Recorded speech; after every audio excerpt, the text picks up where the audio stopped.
आप देख रहे हैं एफएम एक्सप्रेस न्यूज़। मैं आपके साथ मैनुद्दीन।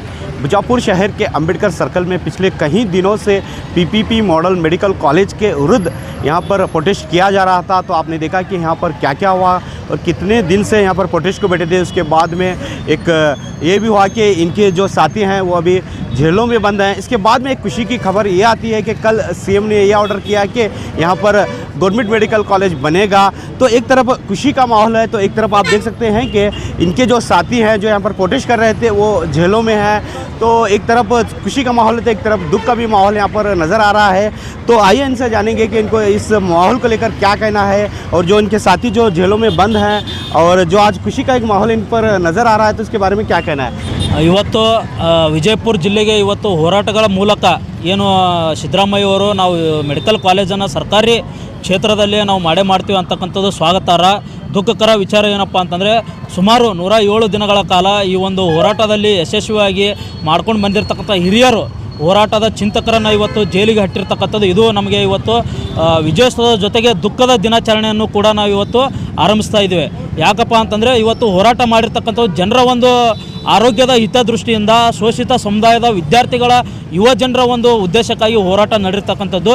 ಅದನ್ನು ಆ ಹೋರಾಟ ಮಾಡಿರ್ತಕ್ಕಂಥ ಇವತ್ತು ಜೈಲಿಗೆ ಹಟ್ಟಿರ್ತಕ್ಕಂಥದ್ದು ಇದು ತುಂಬ ಒಂದು ನೋವಿನ ಒಂದು ಸಂಗತಿ ಅಂತೇಳಿ ನಾವು ಇವತ್ತು ಭಾವಿಸ್ತಾ ಇದ್ದೀವಿ. ಬೇಗನೆ ಅವರೆಲ್ಲರನ್ನು ಇವತ್ತು ಬೇಷರತ್ತಾಗಿ ಬಿಡುಗಡೆಗೊಳಿಸಬೇಕು. ಆ ಬಿಡುಗಡೆಗೊಳಿಸಬೇಕು ಅಂತೇಳಿ ನಾವು ಇವತ್ತು ಸರ್ಕಾರದ ಪರವಾಗಿ ಜಿಲ್ಲಾಡಳಿತದ ಪರವಾಗಿ ನಾವು ಇವತ್ತು ಕೇಳ್ಕೊತಾ ಇದ್ದೀವಿ. ನೀವು ಅವ್ರನ್ನ ಬಿಡುಗಡೆ ಮಾಡಿಲ್ಲಪ್ಪ ಅಂತಂದರೆ ಮುಂದಿನ ಹೋರಾಟ ಇವತ್ತು ಮೆಡಿಕಲ್ ಕಾಲೇಜ್ ಪರವಾಗಿ ಏನು ಹೋರಾಟ ಇತ್ತು ಅದು ಮುಂದಿನ ದಿನಮಾನಗಳಲ್ಲಿ ನಮ್ಮ ಹೋರಾಟಗಾರರ ಪರವಾಗಿ ಇವತ್ತು ತೀವ್ರಗತಿಯಲ್ಲಿ ಮತ್ತೆ ಪ್ರಾರಂಭವಾಗ್ತದೆ ಅಂತಕ್ಕಂಥ ಇವತ್ತು ಮಾಧ್ಯಮ ಮುಖಾಂತರ ಇವತ್ತು ಆಗ್ರಹ ಮಾಡ್ತಾ ಇದ್ದೇನೆ. अक्षय कुमार दलित विद्यार्थी परिषद विजयपुर। तो आपने देखा कि इनका क्या कहना है, जो इनके साथी जो जेलों में बंद हैं और उनका ये भी कहना है कि उनको जल्द से जल्द रिहा करें। अगर नहीं रिहा करते तो इससे भी ज़्यादा प्रोटेस्ट यहाँ पर देखने को मिलेगा।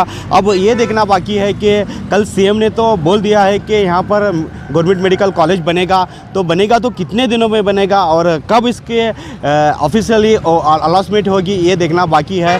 कल सीएम भी बीजापुर को आने वाले हैं, तो इनसे क्या होने, कल सीएम जो बीजापुर को आने वाले हैं क्या आप उनसे मीट करेंगे? ನಾವು ಅವ್ರನ್ನ ಒಂದು ನಿಯೋಗವನ್ನು ಭೇಟಿ ಮಾಡಿಸ್ತೀವಿ ಅಂತೇಳಿ ಸಚಿವರು ಕೂಡ ಹೇಳಿದ್ದಾರೆ. ಆ ನಿಯೋಗನ ಭೇಟಿ ಮಾಡುವಂಥ ಸಂದರ್ಭದಲ್ಲಿ ಅವರಿಗೆ ನಾವು ಮೊದಲನೇದಾಗಿ ಬೇಡಿಕೆ ಇಡಿರ್ತಕ್ಕಂಥದ್ದು ಏನಪ್ಪ ಅಂತಂದರೆ ನಮ್ಮ ಹೋರಾಟಗಾರನ ಬೇಷರತ್ತಾಗಿ ಬಿಡುಗಡೆ ಮಾಡಬೇಕು. ಯಾಕಪ್ಪ ಅಂತಂದರೆ ಮೆಡಿಕಲ್ ಕಾಲೇಜ್ ಇಶ್ಯೂ ಆಗಿ ಅವ್ರು ಏನು ಹೋರಾಟ ಮಾಡಿದರೆ ಅವರ ವೈಯಕ್ತಿಕ ಜೀವನಕ್ಕಾಗಿ ಯಾರೂ ಕೂಡ ಅಲ್ಲಿ ಹೋರಾಟ ಮಾಡಿರ್ತಕ್ಕಂಥದ್ದಲ್ಲ.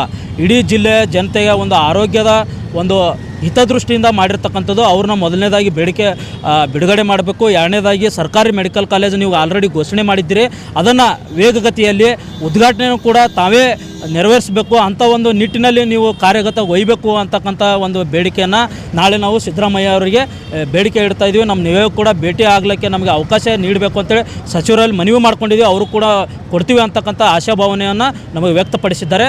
ನಾಳೆ ಎರಡು ಬೇಡಿಕೆಯನ್ನು ಸಿದ್ದರಾಮಯ್ಯ ಅವರಿಗೆ ಬೇಡಿಕೆ ಇಡ್ತಾ ಇದ್ದೀವಿ. तो आपने देखा कि इनका क्या कहना है जो मेडिकल कॉलेज को लेकर, और जो कल सिद्धरामैया जी जो बीजापुर को आने वाले हैं ये उनसे मीट करेंगे और ये उनके सामने रखेंगे कि जो इनके जो साथी हैं जो जेलों में बंद हैं उनको जल्द से जल्द रिहा किया जाए। और देखते रहिएगा कि जो भी इस प्रोटेस्ट में होगा और कब तक ये मेडिकल कॉलेज बनेगा न्यूज़ पर देते रहेंगे। और खबरों के लिए देखते रहिएगा आपका अपना चैनल एफएम एक्सप्रेस न्यूज़, आपकी आवाज़ हमारी पहुँच, क्योंकि सवाल है देश की जनता का।